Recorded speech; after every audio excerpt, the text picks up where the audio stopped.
Hello, bonjour. Aujourd'hui, je vais vous montrer comment on crée un agent avec des serveurs MCP. Donc, en fin de vidéo, je vais vous montrer les problèmes qu'on rencontre actuellement avec TypeScript et LangChain LangGraph.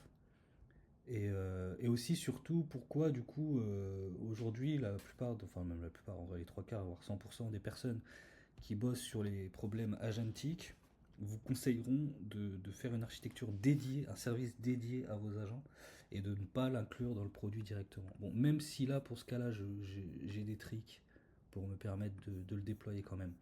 Mais comme ça, pour la faire courte, en fait, comme je voulais déployer ça sur Vercel, eh bien, via l'environnement serverless, l'agent ne peut pas lancer ces commandes-là, npx, etc., ce qui lui permet de lancer les serveurs MCP.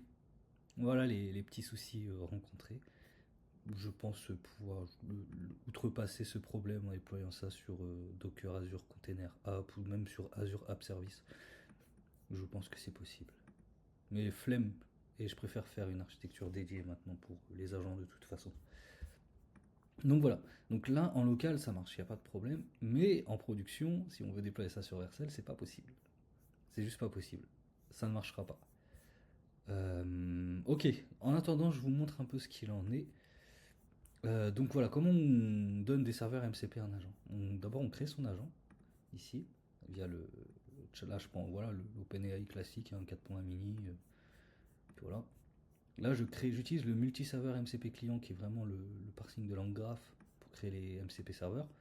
Et j'inscris mes MCP serveurs, en gros, dans, ce, dans cet objet.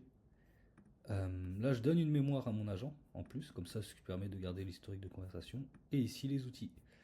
Tool, get tools, et les tools, hop, il les voit ici. Donc voilà comment que ça marche. Ensuite, on fait le React Agent, tools, LLM, checkpoint server donc pour la mémoire, le prompt pour le système prompt. Même si vous pouvez ajouter encore un peu plus de paramètres si vous le désirez. Et j'exporte mon agent, tout simplement. Voilà comment que ça fonctionne, voilà la base. Maintenant, je vous propose qu'on teste un peu cet agent. On peut lui dire, par exemple, on voit qu'il a le MCP, le Sequential Syncing, qui est un super serveur moi, que je recommande de donner à tous vos agents, en fait, qui lui permet d'ajouter une surcouche de raisonnement à votre agent, mais vraiment un très bon raisonnement bien découpé. Par exemple, pour le forcer à utiliser ce raisonnement, on peut lui dire bonjour, je veux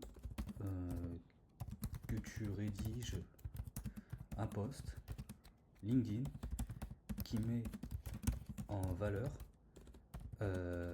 l'auteur de ce portfolio.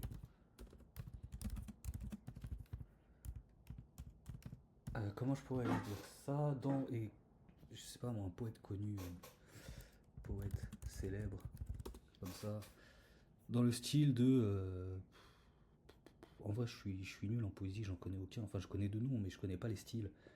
Ah bah si, de La Fontaine on le connaît tous et il est cool. Auteur de ce portfolio dans le style de Jean de La Fontaine.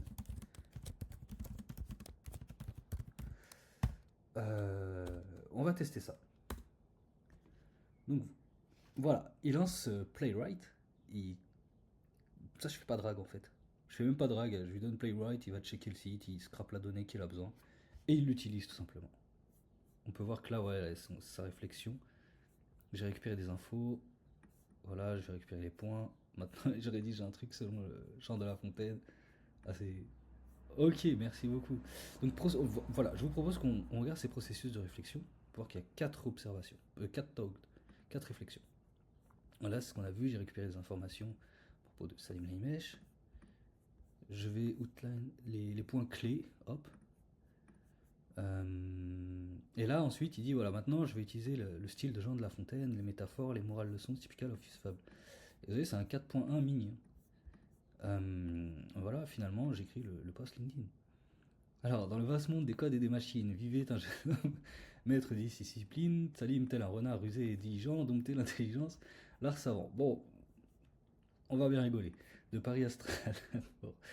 Enfin bref, chez Sanofi, Briouille, c'est merveilleux sur du des plus vieux. Comme le corbeau, il s'est écouté apprendre, sans est donné en à apprendre, moralité dans le royaume digital où tout semble incertain, la sagesse. Bon, voilà. C'est plutôt cool, enfin, super poème. On va lui dire, oh trop bien, poste ça sur LinkedIn. Poste ça sur LinkedIn. Je vais penserai à le supprimer après. Et puis voilà, ouais, c'est plutôt sympa, je trouve. Moi, je trouve ça sympa, je trouve ça stylé. Donc voilà, l'agent, là, il va me demander, là, il doit tester l'authentification, je pense. Si je regarde ses logs, eh ben, j'en ai pas, comme par hasard. Alors, voilà, alors attention, il faut bien que je fasse commande, clic, et pas que je défonce cette page, parce que vous voyez, j'utilise pas de persistance conversationnelle réelle. C'est que de l'état. Euh, Tac, donc là voilà, je permets la connexion à LinkedIn. Alors pourquoi elle est comme ça et pas en automatique? En fait, c'est pour éviter que LinkedIn remarque de l'automatisation. C'est tout. Alors, sign in. Bon, alors ça c'est un petit trick, il faut relancer l'URL. Là, ça me renvoie ici, et là voilà, j'ai tous les codes. C'est bon. Là, je le reprends et je lui envoie. Et là, il a tous les codes pour se connecter à LinkedIn. Donc là, il va se connecter et poster, tout simplement.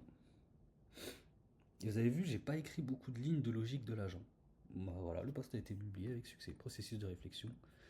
J'ai réussi à m'authentifier et poster le post dans le style des gens de La Fontaine.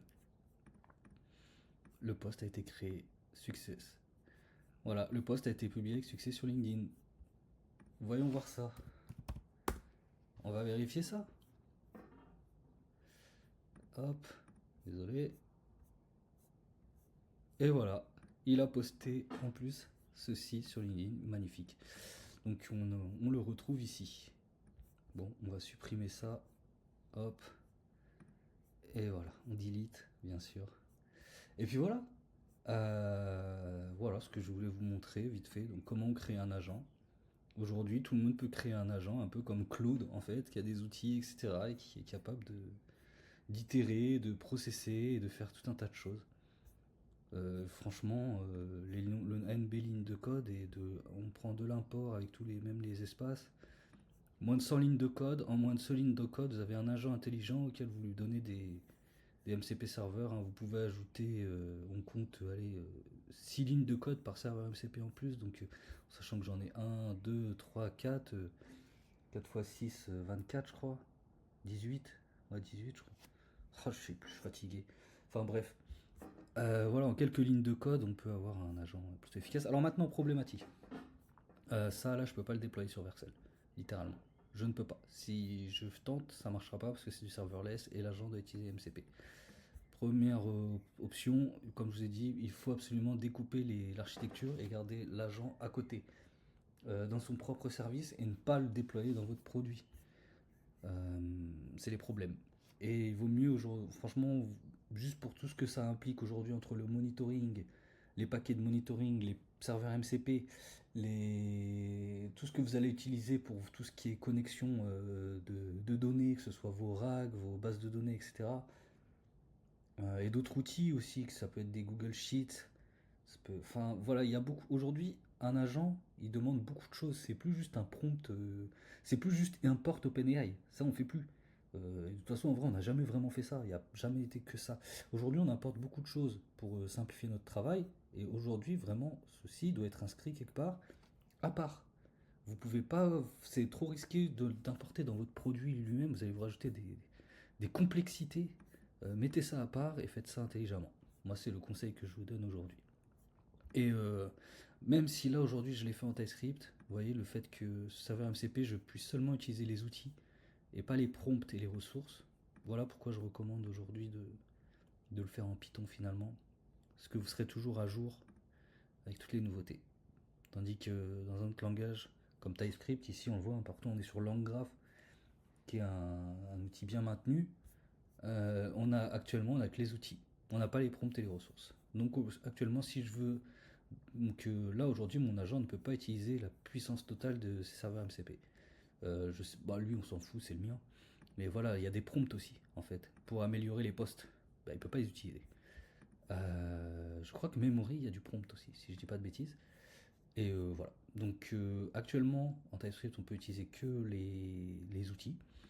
Mais bon, comme vous voyez, finalement, c'est déjà pas mal. Donc là, qu'est-ce qui se passe? Finalement, on peut voir que voilà, les serveurs MCP, ça change carrément la donne, j'ai envie de vous dire, ça change vraiment la donne, littéralement. Parce que si on regarde le prompt de mon agent, là je lui liste tous les outils qu'il a. Vous voyez, chaque ligne est un outil.